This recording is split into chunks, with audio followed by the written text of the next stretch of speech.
আজ ৫ ফেব্রুয়ারি। আজ জন্মদিন এমন এক কবির, যিনি শব্দকে শুধু কবিতায় নয়, সময়ের বিবেক হিসেবেও প্রতিষ্ঠা করেছিলেন। তিনি শঙ্খ ঘোষ।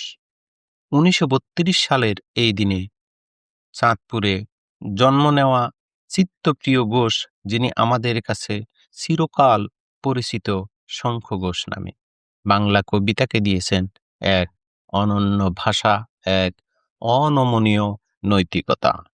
তিনি ছিলেন রবীন্দ্রনাথ ও জীবনানন্দের উত্তরসূরি, কিন্তু অনুকরণকারী নন। তার কবিতায় আছে প্রতিবাদ, আছে স্বগত যাত্রা, আছে গভীর অবচেতন অনুসন্ধান।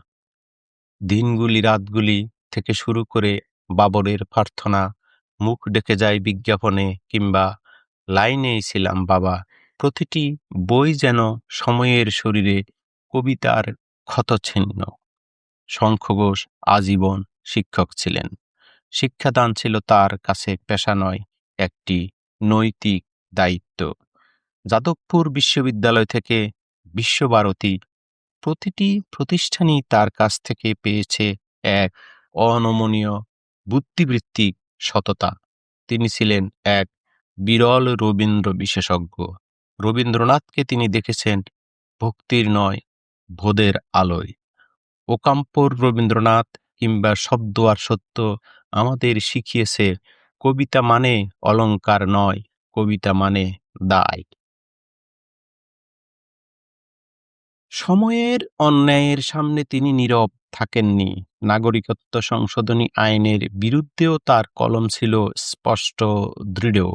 তিনি বিশ্বাস করতেন কবিতা যদি সত্য না বলে তবে সে কবিতা নয়।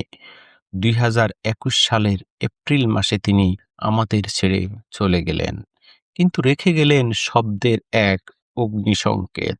আজ তার জন্মদিনে আমরা শুধু একজন কবিকে স্মরণ করছি না, স্মরণ করছি এক বিবেককে।